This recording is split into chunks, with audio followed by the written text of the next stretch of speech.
Hi, my name is David. I'm in Tainan, and this is Taiwan in English. In today's exciting episode, we'll be taking a look at something that is pretty closely associated with the spooky season. The spooky season is the time of year in the fall when the nights get longer and cooler, dry leaves make scratching, crunchy sounds, the time around Halloween. And this poem, it was written in 1845, so some of the word usage is a little old-fashioned. There is one that does throw people, so I'll give you a heads up about it now. Pallid Bust of Pallas. A bust is a small statue of the head and neck area. And Pallas is another name for the Greek goddess of wisdom, Athena. Pallas, Athena. The word pallid is generally used to describe people. It means that they look sickly or pale, and generally unhealthy. In the context of the story, it's argued that this means his wisdom or judgment is not at its best. So let's get started. The Raven by Edgar Allan Poe. Once upon a midnight dreary, while I pondered, weak and weary, over many a quaint and curious volume of forgotten lore, while I nodded, nearly napping, suddenly there came a tapping, as if someone gently rapping at my chamber door. "'Tis some visitor," I muttered, tapping at my chamber door. Only this, and nothing more. Ah, distinctly I remember, it was the bleak December, and each separate dying ember wrought its ghost upon the floor. Eagerly I wished the morrow, vainly I had sought to borrow from my book surcease of sorrow, sorrow for the lost Lenore, for the rare and radiant maiden whom the angels name Lenore, nameless here forevermore.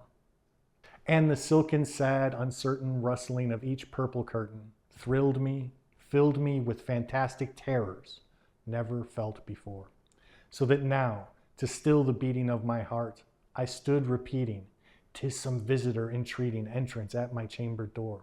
Some late visitor entreating entrance at my chamber door. This it is, and nothing more." Presently my soul grew stronger, hesitating then no longer. "Sir," I said, "or madam, truly your forgiveness I implore.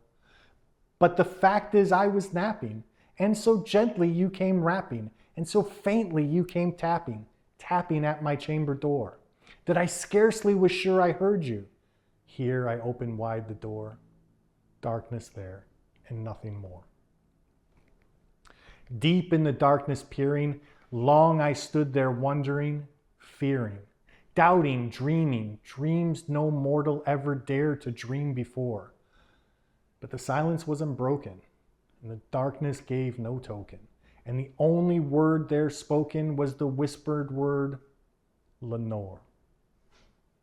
This I whispered, and an echo murmured back the word, Lenore. Merely this, and nothing more. Back in my chamber turning, all my soul within me burning, soon I heard a tapping somewhere, louder than before. "Surely," said I, "surely this is something at my window lattice. Let me see then what threat is, and this mystery explore. Let my heart be still a moment, and this mystery explore. 'Tis the wind, and nothing more." Open here I flung the shutter, when, with many a flirt and flutter, in there stepped a stately raven of the saintly days of yore.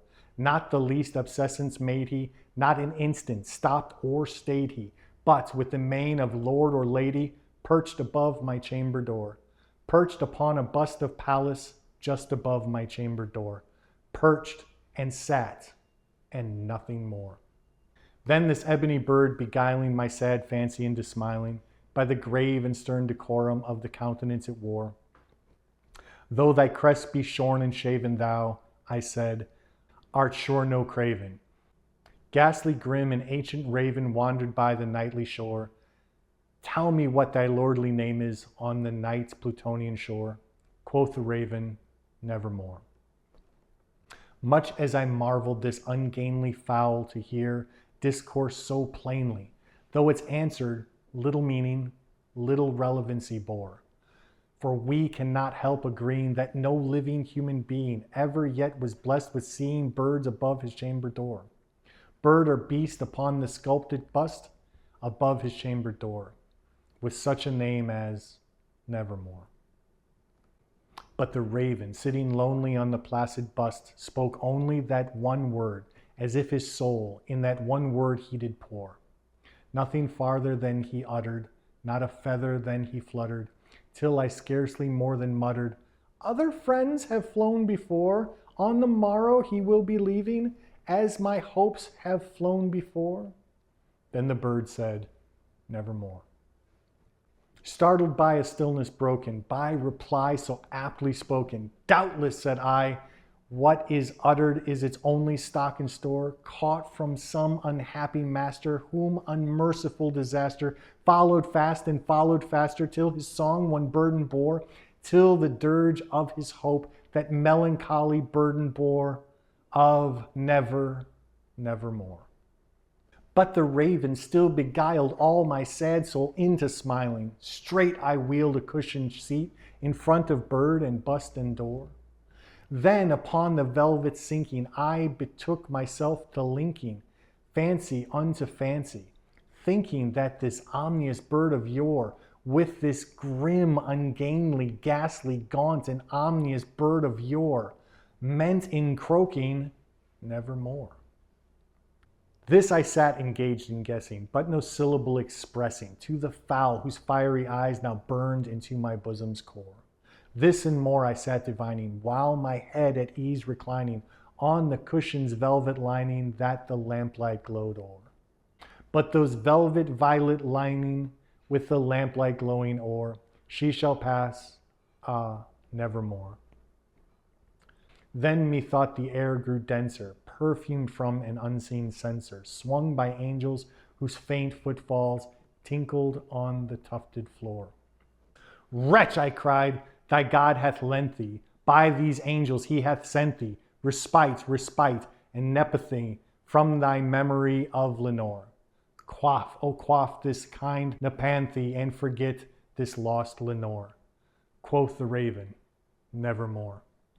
"Prophet," said I, "think of evil, prophet still, if bird or devil, whether tempter sent, or whether tempest tossed thee here ashore, desolate yet all undaunted, on this desert land enchanted, on this home of horror haunted.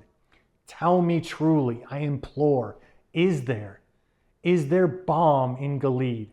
Tell me, I implore." Quoth the raven, "Nevermore." "Prophet," said I, "thing of evil, prophet still, if bird or devil, by the heaven that bends above us, by the God we both adore, tell this soul with sorrow laden, if within distant Aden it shall clasp a saintly maiden, whom the angels name Lenore. Clasp a rare and radiant maiden, whom the angels name Lenore." Quoth the raven, "Nevermore." "Be that word our sign of parting, bird or fiend," I shrieked upstarting, "get thee back into the tempest and the night's Plutonian shore. Leave no black plume as a token of the lie thy soul hath spoken. Leave my loneliness unbroken. Quit the bust above my door. Take thy beak from my heart and take thy form off my door." Quoth the raven, "Nevermore." And the raven, never flitting, still is sitting on the pallid bust of Pallas, just above my chamber door. And his eyes have all the seeming of a demon's that is dreaming, and the lamplight o'er him streaming throws his shadow on the floor. And my soul from out the shadow that lies floating on the floor shall be lifted nevermore. And that's it for The Raven. I hope you enjoyed it. But before you go, I would really appreciate it if you would hit the like button and subscribe to the channel. And don't forget to comment. And as always, if you have questions, you can find me here or on social media. Links down below. And I will see you in the next exciting episode of Taiwan in English. Bye.